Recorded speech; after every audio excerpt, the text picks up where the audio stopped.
Hey everybody, Coach here. Hey, thanks for taking a few minutes and joining me this week. As you can see, Maestro and I are out in the sunshine today. Sunshine that has not been here for well over 7 days at least. So you want to talk about an energetic mood when you get up and you see sunshine? This is it. Hey, I'm glad you're here. Let's get started on talking about taking advantage of that time of year again, landscape-wise.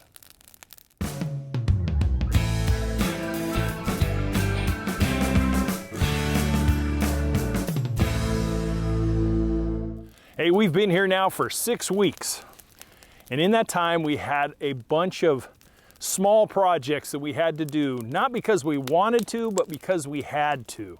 We had to make sure our dwelling was in good shape on the outside. It's in very good shape on the inside, but we had to take a few notes and do a few things as far as drainage, as far as roof line, as far as valley flashing and other stuff. Now that those things are done, this has been my life for the last few weeks.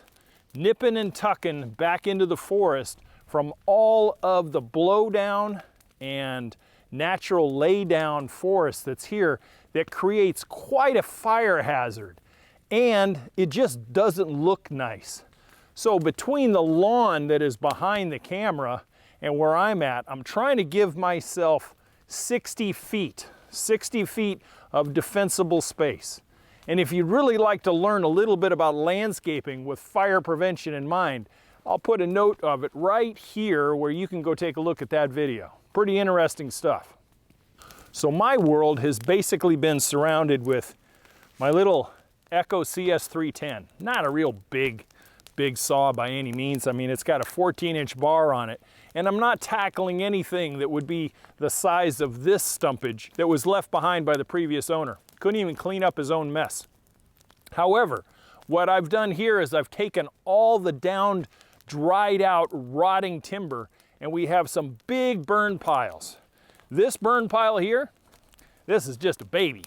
This one was just to clean up some of the tripper sticks that I have to navigate through to get in and out of my cleanup area.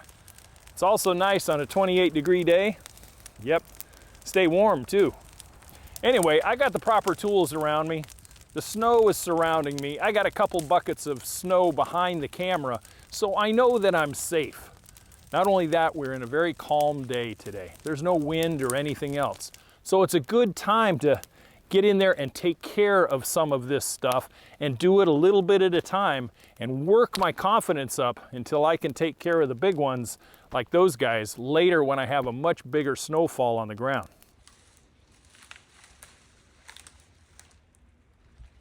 So why am I doing this, you ask?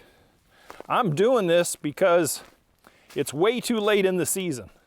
And when you get to this time of year, for at least the people up in the north, you will find that the ground is freezing, temperatures vary wildly, digging becomes, at least by hand, becomes a little complicated, and renting equipment is miles and miles away. So I have a budget in mind that I'd kind of like to stick to, and when I do enact that budget and we do start to execute, it's going to be because the ground and the season is here. And that's what I want to talk to you about today, and that is taking advantage of this time of year when old man winter and Mother Nature deals out a whole pot full of lemons. You can turn around and make it lemonade without any problem. This is the time of year where you start doing your planning, start doing your designing, start doing your recon and resourcing. And if you plan on farming any of the projects that you have in mind out, now's the time to get a hold of those contractors. You know, the trades and skills industry out there is just dying for skilled people. And the few that I have up here, I can't even get them to call me back. And when they do answer the phone, there is no commitment at all as far as when they can come and visit. That's kind of becoming a standard.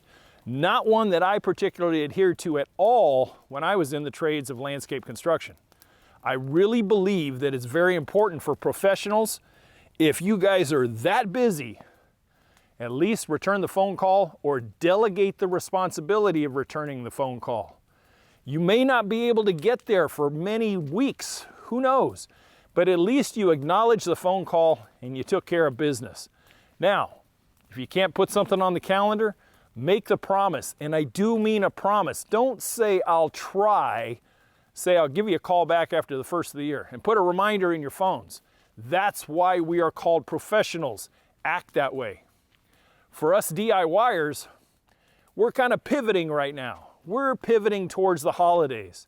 We're pivoting towards that time of year when we're thinking about travel to see family, doing our shopping, and looking forward to Christmas and the new year. The weather is going to be a pounder. It always is every winter, whether it's a mild one or whether it's a horrific one. Either way, nobody is going to be out there landscaping very much at all. If you haven't taken care of your fall chores, and winter is just within a month now, right on the doorstep, now's the time to get out there and do that last minute stuff. Make sure you take care of the gutters and everything that I took care of when I told you about fall chores right here. Take a look at that video if you get a chance. For me, hey, I've already done landscape design. It's not a real fancy CAD generated one like I used to do. It was done right on the kitchen table. It was done with a Sharpie and some pretty good accuracy as far as measuring the place out. I can't wait to show that to you, and I will show it to you right now. Okay, no more bonfire, no more forest. Back at the design table, a very good way for you to use the time when Mother Nature tells you you can't be out there digging and excavating and planting, etc. So that's kind of what I did. You know, this design that you see before us here, I was actually creating this before the property was even ours. I was that motivated. And it's nothing fancy, as you can see. It's a piece of poster board from Walmart for about 90 cents, and then my fine tip Sharpie. And hey, there's brook and pond, at least the dwelling part of it and some of the surroundings. So let me orient you just a little bit, okay? Pond is obviously over here, the big driveway, the turnaround, the side driveway, what we lovingly refer to as Area 51 back there, because we do have a property line right here, so we're kind of limited on what we do. But what I did was I started putting together ideas in just binder paper form, you know, just doodles, and then I kind of dwelled it down and drilled it down even more, and then we have this. Right now, all we have is a parking lot out here. That's all it is. That's all the previous owners did, because they only use this place part-time during snowmobile season. So because it's going to be our home for a predominant part of the year, then we need a little more outdoor living space, a little more functionality. So you can see we're going to have paver patios out front, foundation beds, new walkways that come into the front door, walkways that go to the back part of the house, back patios, still have the driveway, little foundation beds over there. You notice that there's not a lot of curvature here because they don't have a lot of room. And because you start doing paver patios, you can get some curve, but because of snow cleaning and other stuff, I just wanted them to keep them straight. And so we're shrinking the parking area outside, adding a small piece of parking area over here. We still have the 2-car garage. We have a lot of parking area out there. You can see that our drainage and everything, the slope of the yard, we're kind of carved out of the part of the hill here. And if we do Airbnb this, then we give guests a place to relax outside in more of a formal setting rather than a gravel driveway or I'm not sure what to call this back here right now. It's nothing more than a very misshapen slope that comes towards the house. So all of this has to be graded away and redone, totally redone. Then one of the highlights is going to be the boulder retaining wall that sits right over the ledge. The distance between the pond and the top here is probably 20 vertical feet. So this is very steep slope. So we'll have a little sitting deck out there. This is all theoretical, okay? We're hoping our budget will actually cover it. We do have a little bit of view from Maestro's desk here where I'm filming this. We do have view down to the pond, so I don't want to block too much of that. We do have view out this way, goes all the way across the driveway. And if you can see it, the big lawn that's out here. This lawn is a low priority design area. We're probably going to decorate an apron, a little half moon or eyelid bed area out here, put some trees, but it kind of starts to limit your turnaround ability if you have anything really large. I mean, FedEx can come in here right now and they can pull in here, back and go without any problem. But if I had delivery of a large dump truck or a tandem transfer truck or something like that, then I have to start thinking about, well, got to give them enough room to do what they need to do. This is a very steep driveway going down this way. Our new bridge is already in place over here below the dam. And where you saw me yesterday is actually off paper. It's way down here, way down below. So that's where we're working yesterday. Today is just cleanup day. But you can see if you take a few minutes and you sit down at a table, you discuss amongst your family what you need, what your wants, what your budget is, and then start playing with it. These times of year when you can't get out and do a whole lot is a great way and a productive way to set it in your mind of what the project's going to be and be ready to go. Not get ready to go in spring, but be ready to go.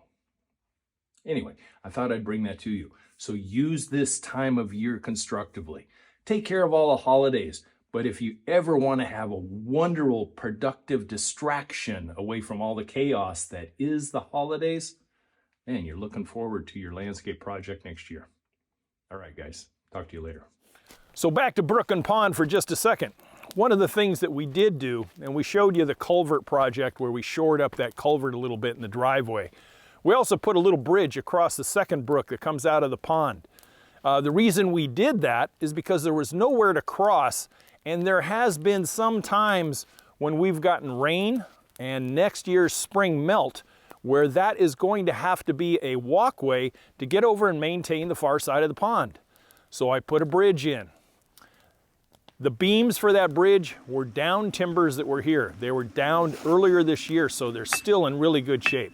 I got some dimensional lumber, put some Thompson's water seal and stain on it, and called it good. It will be able to support the ride-on mower next year after I kind of shore up the dam a little bit and give it a place to get up the side and over on the other side to take care of the weeds and lawn and raspberries and everything else that's coming up right there. So, terraforming this place literally from start to finish is not something that I expect to be able to do in a matter of a few weeks. This time next year will probably be an obvious sign of some effort. I'd give it 2 years before I really kind of have it where I want it. And then that's all we're really going to do. This place is not going to be a landscape right out of Architectural Digest. That's not my intent at all. My intent is to balance a little bit of ornamental with the natural beauty that Mother Nature has provided around us. I'm just going to thin her out just a little bit for that defensive capabilities, the neatness and tidiness that goes along with it, the obvious effort of care and maintenance. Come that time, should we ever put a for sale sign out in the front yard. This is not something that you're going to see happen right away for yourselves as well. Expect and set your expectations a little bit lower for yourself. Understand that this planning and designing and budgeting and execution dates for next year are something that is kind of flexible and malleable. Maybe you have some demolition, like what I have here. Go in and clean out all the stuff that's really ugly that you know you don't want to have and get rid of it. Then, come next year, you'll have things that you can make final decisions on. But at least you can kind of see the forest through the trees, and you can kind of get a much better idea. So most of the down timber that I've taken down, both leaners and down stuff, about 60% of it, I'd say even 70% of it, is rotten, pithy wood. It's not good for anything except a yard fire, if that. But some of the spruce that has come down is fresh from earlier this summer after a microburst came through. And I will be repurposing that for firewood, both kindling and half logs, quarter logs, etc. Yeah, some of the comments are going to be that spruce is not the best firewood. I get it, I really do.